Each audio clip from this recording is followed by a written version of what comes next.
बड़ी खबर आपके सामने एजेंट आपके सामने बता दें, बड़ी खबर कुर्स्क से सामने आ रही है। कुर्स्क में तेजी से आगे बढ़ रही है यूक्रेनी सेना। कुर्स्क में यूक्रेनी सेना ने घात लगाकर हमला किया है। रूसी सैनिकों पर ताबड़तोड़ फायरिंग यहां हुई है और हमले में रूस को भारी नुकसान भी हुआ है। रूसी वायुसेना के अड्डों पर ड्रोन से हमला किया गया है। कुर्स्क में रूसी कमांड पोस्ट पर कब्जे का दावा भी इस बीच किया गया। यूक्रेन के हमले में रूसी सेना को भारी नुकसान का दावा है।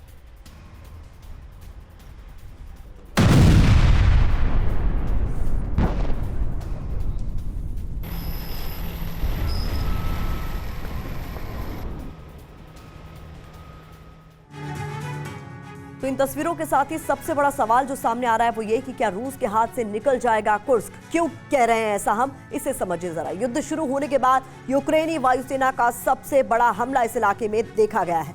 कई मोर्चों से जवानों को हटाकर रूस ने कुर्स्क में तैनात किया है ताकि हालात को काबू में किया जा सके। क्या आप अभी भी माता पिता बनने का सपना देख रहे हैं? अपोलो फर्टिलिटी के साथ अपनी माता पिता बनने का सपना पूरा करें। मुफ्त परामर्श के लिए 9953440671 पर कॉल करें। यूक्रेनी हमलों का जवाब देने के लिए रूसी सेना की तैयारी इस बीच सामने आई है। यूक्रेनी सेना रूसी शहर कुर्स्क के काफी अंदर तक दाखिल हो चुकी है। यूक्रेन का कुर्स्क से 1000 वर्ग किलोमीटर इलाके पर कब्जे का दावा भी इस बीच सामने आया है। यूक्रेन ने 6 अगस्त को रूस के कुर्स्क इलाके पर हमले की शुरुआत की थी और लगातार वो आगे की ओर बढ़ता हुआ नजर आ रहा। तो क्या रूस के हाथ से कुर्स्क निकल जाएगा? ये बड़ा सवाल इसलिए क्योंकि लगातार एडवांस करती हुई यूक्रेनी फौज इस इलाके में नजर आ रही है और अब तक जिस तरीके की डिटेल्स मिल रही है ये हमले रुकते हुए नजर नहीं आ रहे हैं। कुर्स्क के 1000 वर्ग किलोमीटर इलाके पर कब्जे का दावा भी इस बीच यूक्रेनी फौज की तरफ से किया गया है और हालात पर काबू पाने के लिए रूस की तरफ से भी कोशिशें होती हुई दिख रही हैं, लेकिन वो कोशिशें फिलहाल नाकाम साबित हो रही हैं। बड़ी तादाद में अपने फौजियों को, अपने सैनिकों को रूस ने कुर्स्क में तैनात किया है, लेकिन जिस तरीके से लगातार यूक्रेनी फौज इस इलाके में बढ़त बनाए हुए है, सवाल यह है कि रूस के हाथ से क्या कुर्स्क निकल जाएगा। कई मोर्चों से जवानों को हटाकर रूस ने कुर्स्क में तैनात किया है ताकि स्थिति पर नियंत्रण उसका वापस हो सके। यूक्रेनी हमलों का जवाब देने के लिए रूसी सेना की भी तैयारी शुरू हो गई है। यूक्रेनी सेना रूसी शहर कुर्स्क के काफी अंदर तक घुस चुकी है और जैसा कि हमने आपको बताया 1000 वर्ग किलोमीटर का जो इलाका है, बताया जा रहा है यूक्रेन की तरफ से दावा किया गया कि उस पर उसका कब्जा पूरी तरीके से हो चुका है।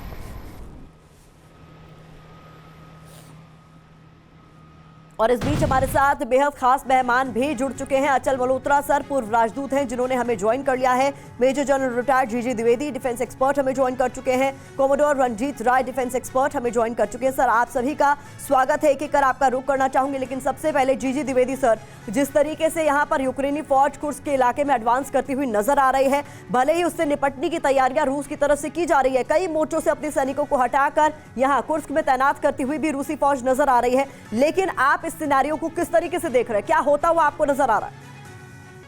मैं द्विवेदी सर का रुख करूं उससे पहले अचल मल्होत्रा सर, हमने अभी बताया अपने दर्शकों को किस तरीके की डिटेल्स इस पूरे इलाके से निकलकर सामने आ रही है। कुर्स्क जो कि रशिया के लिए महत्वपूर्ण है, लेकिन जिस तरीके से यूक्रेनी फौज ने यहां अग्रेसिव पोजीशन लेते हुए लगातार एडवांस करती हुई वो नजर आ रही है और यहां पर फिलहाल रूस की तरफ से जो तमाम कोशिशें की जा रही है कि उसका जो ये इलाका है उसके कब्जे में रहे, उसके बाद आप इस सिनेरियो को कैसे भांप रहे हैं? देखिए, हमें समझने की ये ज़रूरत है कि यूक्रेन की इस समय 2 pronged अप्रोच है, जिससे कि उनके राष्ट्रपति ज़ेलेंस्की ने एक बार कहा था कुछ समय पहले, वो चाहते हैं कि रूस को युद्ध महसूस करे, यानी अब ये युद्ध जो होगा रशिया की ज़मीन पे भी होगा और नेटो की मदद से उन्हें मुझे लगता है कि काफ़ी हद तक सफलता मिली है, जो बॉर्डर क्रॉस करके वो कुर्स्क रीजन में पहुँच चुके हैं। दूसरा जो उनका मुझे स्ट्रैटेजिक ऑब्जेक्टिव लग रहा है वो ये है कि वो ज़मीन जो है बॉर्डर एरियाज़ का कुछ हिस्सा जो है रशिया का, वो अपने कब्जे में ले ले। तो आने वाले समय में आज कल परसों जब कभी भी बातचीत की टेबल पे बैठेंगे तो रशिया भी तो इस समय 1/4 यूक्रेन की ज़मीन को अपने कब्जे में लेके बैठा है। तो नेगोशिएटिंग टेबल में फिर गिव एंड टेक की जो पोजीशन है वो यूक्रेन की स्ट्रांग हो जाएगी। बहरहाल रशिया में घुस के यूक्रेन का इस तरह से कुछ हिस्सों पे कब्जा कर लेना मेरे हिसाब से यूक्रेन की काफ़ी बड़ी सफलता है, लेकिन इसके पीछे हाथ नेटो फोर्सेस का है। यहाँ तक रिपोर्ट्स आई हैं कि जो यूक्रेन के कुर्स्क एरिया में जो कुछ सोल्जर्स हैं एक्चुअली वो नेटो के सोल्जर्स हैं, लेकिन उन्हें एक मर्सनरीज बताया जा रहा है और मर्सनरीज की गाइस में जो है वो लोग वहाँ लड़ रहे हैं। बहरहाल जो भी पोजीशन है वो इस समय एडवांटेज यूक्रेन दिखाई दे रही है, और अगर आने वाले समय में रशिया के लिए ये साइकोलॉजिकल झटका भी है कि रशिया जैसी बड़ी कंट्री के जमीन पे आके कुछ वेरी इंपॉर्टेंट पॉइंट सर। जी, बड़ी बात आपने कही है। साइकोलॉजिकल विन की तरफ ये नजर आ रही हैं तस्वीरें। यूक्रेन ने जिस तरीके से इस पूरे युद्ध को रूस की धरती पर ले जाने की कोशिश की है, इस पर और डिटेल में बात करेंगे, लेकिन बड़ी खबर इस बीच आपको बता दें, अमेरिका रूस की चिंता बढ़ाने वाला है। ऐसा क्यों कह रहे हैं हम? बड़ी खबर आपके सामने, यूक्रेन को लंबी दूरी की मिसाइल देने की तैयारी कर ली गई है। बाइडेन प्रशासन में लंबी दूरी की मिसाइल देने पर विचार हो रहा है। तो यूक्रेन को और ज्यादा सैन्य मदद की बात इससे पहले हमने आपको बताई अमेरिका की तरफ से कही गई है। और इस बीच रूस की चिंता बढ़ाने वाली एक और खबर यह है कि लंबी दूरी की मिसाइलें यूक्रेन को दी जाएंगी। ये तैयारी अमेरिका की हो रही है। बाइडेन प्रशासन ने इसको लेकर विचार करना शुरू कर दिया है।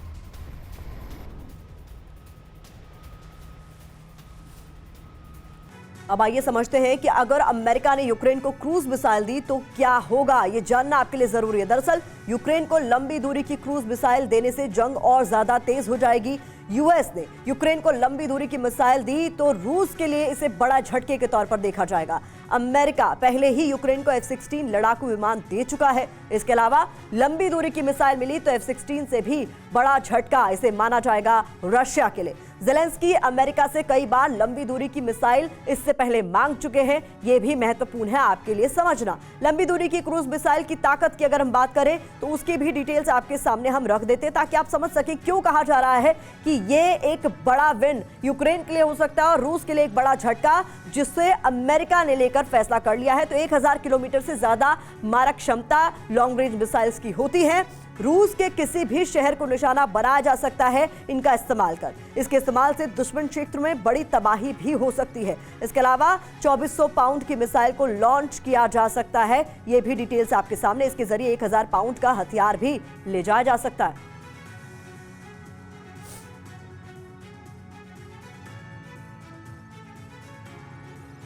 और इस बीच एक और बड़ी खबर सामने आ रही है। कुर्स्क की ओर बढ़ते दिखे यूक्रेनी सेना का काफिला यहां नजर आया है। कुर्स्क की तरफ लगातार बढ़ता हुआ काफिला, बड़ी संख्या में यूक्रेनी टैंक जाते हुए यहां नजर आए हैं। ज़ेलेंस्की ने कुर्स्क के सुदजा पर कब्जे का दावा भी किया है। अब तक 74 गांव पर कब्जे का यूक्रेन की ओर से दावा किया गया है। कुर्स्क की सीमा पर यूक्रेनी सेना मजबूत नजर आ रही है फिलहाल।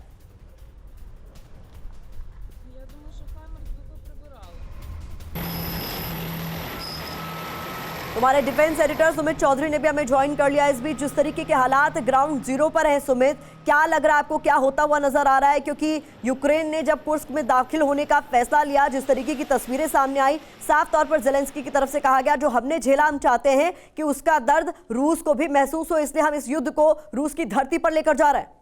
बिल्कुल आपने ठीक कहा, पर लगातार आप देखें कि करीबन 2.5 साल से ज्यादा का वक्त हो चुका है इस युद्ध को शुरू हुए, लेकिन अब तक सारी जंग जो है यूक्रेन के बॉर्डर पे और यूक्रेन के इलाकों में लड़ी गई। लेकिन अब इंपॉर्टेंट यह है कि पहली ऐसा मौका है जब रूस के अपने बॉर्डर के एरियाज में, उसके अपने अपने अपने अपने इलाकों के अंदर ये जंग लड़ी जा रही है, और ये यूक्रेन की एक उपलब्धि भी है। लेकिन सबसे बड़ा चैलेंज इस समय यूक्रेन के पास ये है कि क्या वो इन इलाकों को होल्ड अप कर पाएगा, क्या लंबे समय तक अपनी सेनाओं को, जिनको ऑफेंसिव ऑपरेशन के लिए इन इलाकों में भेजा गया था, क्या इन इलाकों में बैठा पाएगा। ये सबसे बड़ा चैलेंज। और रूस ये बहुत अच्छे से समझता है कि अगर जल्दी से यूक्रेन की सेनाओं के पैर नहीं उखाड़े गए, उनको वहां से पीछे नहीं धकेला गया, तो निश्चित तौर पर ये रूस के लिए एक बड़ा चैलेंज होगा। और ये चैलेंज ना सिर्फ जमीनी यानी जंगी जमीन पर, बल्कि ये नेगोशिएशंस के अंदर भी एक बड़ा चैलेंज होगा, क्योंकि फिर रूस को कई बातें यूक्रेन की माननी पड़ेगी। रूस लगातार प्रेशर में आ जाएगा। यही वजह अगर आप देखें पिछले 48 घंटों के अंदर रूस ने अपने, आप कह सकते हैं कि फाइटर एयरक्राफ्ट को, Su-34 को, या फिर अपनी जो ऑफेंसिव ऑपरेशंस की टीम्स हैं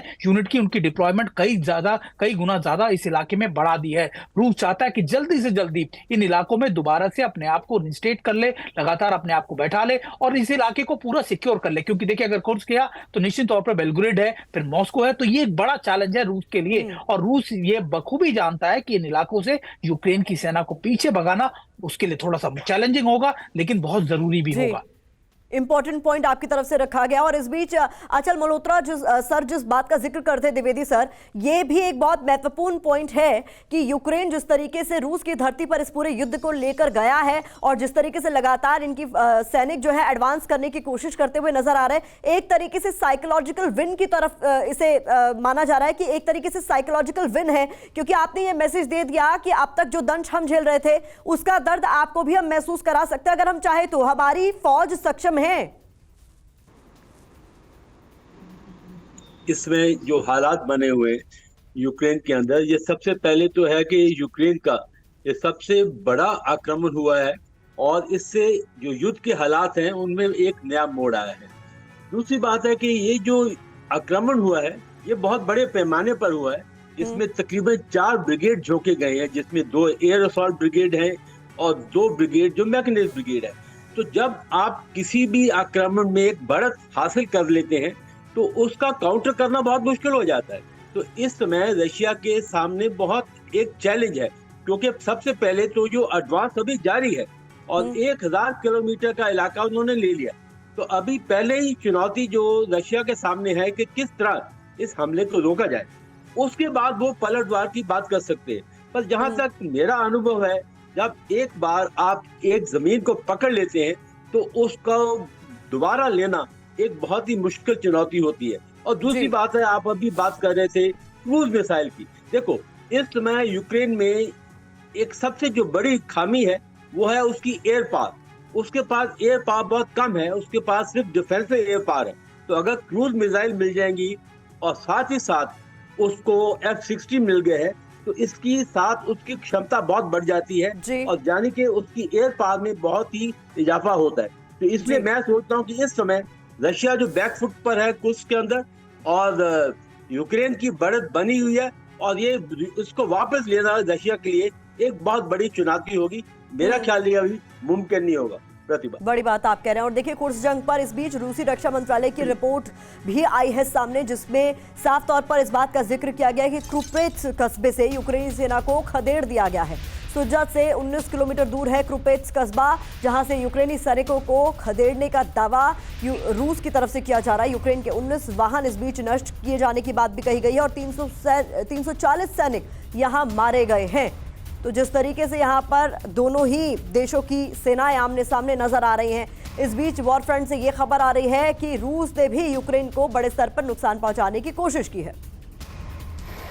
तो इधर यूक्रेनी सेना कुर्स्क के साथ साथ बेलगोरोद में भी अंदर घुस गई है। यूक्रेनी सेना एक साथ रूस के कई इलाकों पर धावा बोलने की तैयारी कर रही है। ऐसे में यूक्रेन ने कई फ्रंट खोल दिए हैं। कुर्स्क के साथ बेलगोरोद में यूक्रेनी सैनिकों का हमला देखा गया है। इसके अलावा वोरोनिश, ब्रियांस्क और ओरियोल पर भी हमले की तैयारी नजर आ रही है। रूस ने कुर्स्क के साथ बेलगोरोद में भी तैनाती शुरू कर दी है हालात से निपटने के लिए। बेलगोरोद में रूस ने भारी बख्तरबंद वाहनों को भेजा है। इस बीच टैंक, आर्टिलरी के साथ कई घातक हथियारों की तैनाती की खबर भी सामने आ रही है। बेलगोरोद के गवर्नर ने अधिकारियों के साथ इस बीच बैठक भी की है। तो ये बड़ी डिटेल्स निकलकर सामने आ रही है, जहां पर यूक्रेन ने अब कहीं ना कहीं वही रणनीति अपनाने की कोशिश की है जो शुरुआत में रूसी फौज की थी कि कई मोर्चों पर यूक्रेन को घेरा जाए, यूक्रेन को संभलने का मौका न मिले। और अब जब रूस की सीमा के भीतर यूक्रेन दाखिल हो चुका है तो कहीं ना कहीं उसी रणनीति को अपनाता हुआ वो नजर भी आ रहा है। रंजीत जी भी हमारे साथ मौजूद है। सर, सबसे पहले मैं ये जानना चाहूंगी आपसे, जिस तरीके से यूक्रेन ने अभी अपनी स्ट्रैटेजी में बदलाव करते हुए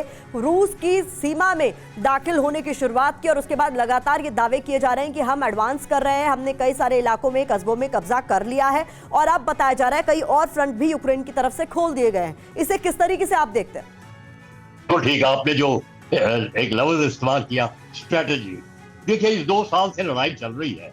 आपने बोला कि वो हमास वगैरह में तबाह हो रहा है, यहाँ भी तबाह हो रहा है और लड़ाई में जो 2 साल से अप एंड डाउन होता रहता है। लेकिन ये आपको समझना चाहिए अब क्या हुआ। पूरी वेस्टर्न नेशंस, उनकी इंटेलिजेंस उनको मदद कर रही है यूक्रेन को। तो अब उनको पता चल गया कि रशिया ने डोनेट्स्क को ले लिया, कुर्स्क को ले लिया और काफी इलाका जो हमारे एक स्पीकर ने बताया, काफी एरिया ले ली रूस ने। अब उनको पता चल गया इंटेलिजेंस से कि ये सब ढीले पड़ गए, अपने ट्रूप्स अलग ले गए, थक गए हैं। तो ये इंटेलिजेंस तो यूक्रेन को मिला तो यूक्रेन ने स्ट्रैटेजी बनाई और उनको अलाउंस मिल गया वेस्टर्न फ्रंट से कि आप लड़ाई रशिया के अंदर ले जाइए। तो ये इन्होंने रशिया के अंदर छोटे इलाके में लड़ाई ले गई। और बिल्कुल ठीक आपने बोला, it is a moral factor. लड़ाई में अप एंड डाउन होता है, ये जबरदस्त बोला था। और जब तक ओडेसा नहीं लेगा रशिया, वो लड़ाई खत्म नहीं होगी। तो वो नेगोशिएटिंग टेबल पे लाना चाहते हैं।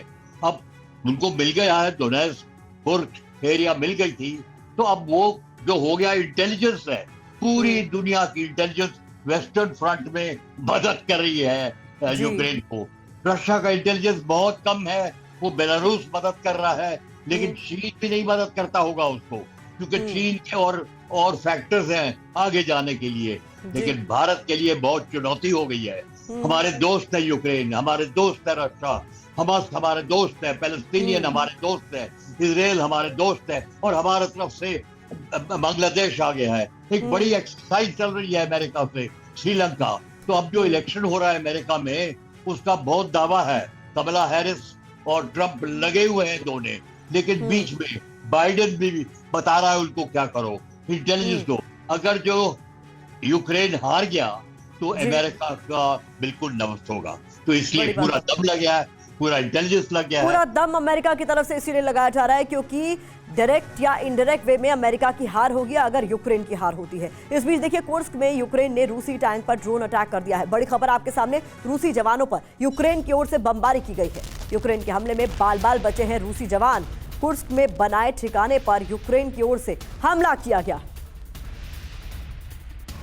तो तस्वीरें आपके सामने ये देखिए किस तरीके से रूसी टैंक पर जोरदार हमला बोला गया है, लेकिन हालांकि इस हमले में जो रूसी जवान है वो बाल बाल बच गए हैं। कुछ इसी तरीके से ड्रोन का इस्तेमाल इस पूरे युद्ध में होता हुआ नजर भी आया, और ये जो हमला किया गया वो यूक्रेन की तरफ से रूसी टैंक पर किया गया। तो रूसी शहर कुर्स्क का मानचित्र तेजी से बदल रहा है। यूक्रेन दावा कर रहा है कि उसकी सेना सुत्जा कस्बा के अंदर घुस गई है। कुर्स्क में यूक्रेन के हमले में रूस को कितना नुकसान हुआ है ये भी समझ लीजिए। यूक्रेन ने रूस का सुखोई 34 फाइटर जेट गिरा दिया है। कुर्स्क के खालिनो एयरबेस पर ड्रोन से हमले किए गए हैं। रूसी वायुसेना के अहम उपकरणों को भारी नुकसान की खबर भी इस बीच सामने आई है। प्रशासनिक इमारतों से रूस के झंडे उतारे जा रहे हैं। हर रोज 2 से 3 किलोमीटर आगे की ओर बढ़ रही है यूक्रेनी फौज। बीते 24 घंटे में 100 से ज्यादा रूसी सैनिकों ने सरेंडर किया है। 6 अगस्त से अब तक 2 लाख से ज्यादा लोगों को अपना घर छोड़ना पड़ा है, क्योंकि लगातार यूक्रेनी फौज आगे का रुख कर रही है। और इस बीच कुर्स्क में यूक्रेनी सेना ने घात लगाकर हमला किया है। रूसी सैनिकों पर ताबड़तोड़ फायरिंग की खबर भी सामने आ रही है। हमले में रूस को भारी नुकसान की खबर। लाइव रिपोर्टिंग के दौरान ड्रोन अटैक की खबर।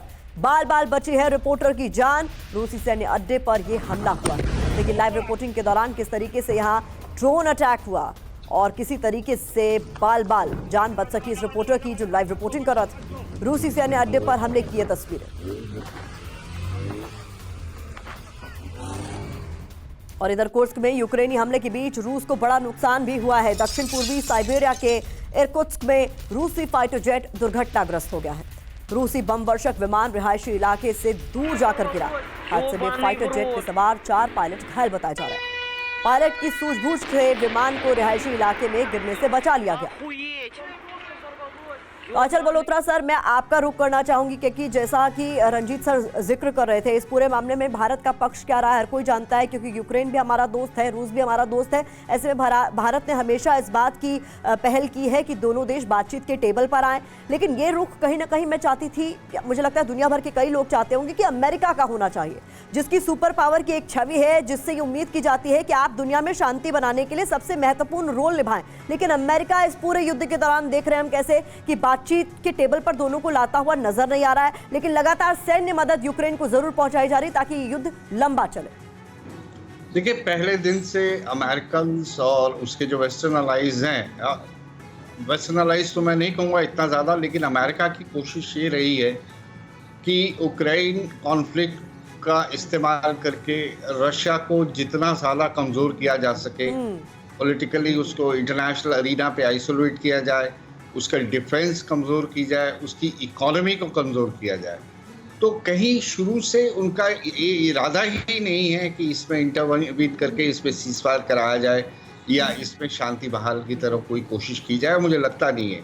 लगातार अब वो उनकी कोशिश यही है कि किसी भी तरीके से Ukraine at the end of the day लगे कि भाई यूक्रेन ने बहुत रेजिस्ट किया रशिया को और अल्टीमेटली यूक्रेन की मॉरल या फिजिकल जो भी है विक्ट्री यूक्रेन की फेवर में जो भी हो रहा है वो यूक्रेन की फेवर में होना चाहिए, क्योंकि यूक्रेन का इस समय विड्रॉ कर लेना या हार मान लेना डायरेक्टली इनडायरेक्टली अमेरिका की हार है, अमेरिका की अलाइज की हार है और नेटो की वीकनेस है कि इतनी नेटो 30 कंट्रीज ऑर्गेनाइजेशन पूरे दमखम से जो यूक्रेन की सपोर्ट कर रही हैं वो एक अकेले रशिया को नहीं संभाल पाई। रशिया 2.5 साल से इसे सस्टेन किया हुआ है। जो इकोनॉमी को वो रशिया की चोट पहुंचाना चाहते थे वो भी नहीं पहुंचा पाए हैं। इनफैक्ट उसकी ऑयल सेल्स और ये आप दूसरे तरीके से देखें बड़ी बात आप कह रहे हैं चल सर, इंसुलेट कर लिया अपने आप को। जी जी भारत की तो कोशिश यही है। भारत ने तो 2 शब्दों में कह दिया है कि ये दौर जो है युद्ध का और दौर हमेशा से पक्षधर रही है शांति की भी, लेकिन यहाँ पर कुल मिलाकर शांति के टेबल पर कोई आता हुआ नजर नहीं आ रहा है। इंपॉर्टेंट पॉइंट आपकी तरफ से रखे गए सर, लेकिन देखिए इस बीच बड़ी खबर, यूक्रेन की मदद में ब्रिटेन का बड़ा ऐलान, ब्रिटिश हथियारों पर बड़ा फैसला, रूसी सीमा में इस्तेमाल की इजाजत, स्टॉर्म शैडो मिसाइल की इजाजत नहीं, बाकी हथियारों पर ब्रिटेन ने इजाजत दे दी है। इससे पहले हमने आपको बताया था किस तरीके से ब्रिटेन की ओर से साफ तौर पर कहा था कि वो नहीं चाहता कि युद्ध में स्टॉर्म शैडो मिसाइल का इस्तेमाल किया जाए, लेकिन बाकी हथियारों पर ये बड़ी खबर आपके सामने। कुर्स्क पर पुतिन के करीबी निकोलेव पेट्रुशेव का बड़ा दावा है, कुर्स्क पर हमला अमेरिका ने करवाया। पश्चिमी खुफिया एजेंसियों ने यूक्रेन की मदद की, इसमें अपनी भूमिका पर अमेरिका झूठ बोल रहा है।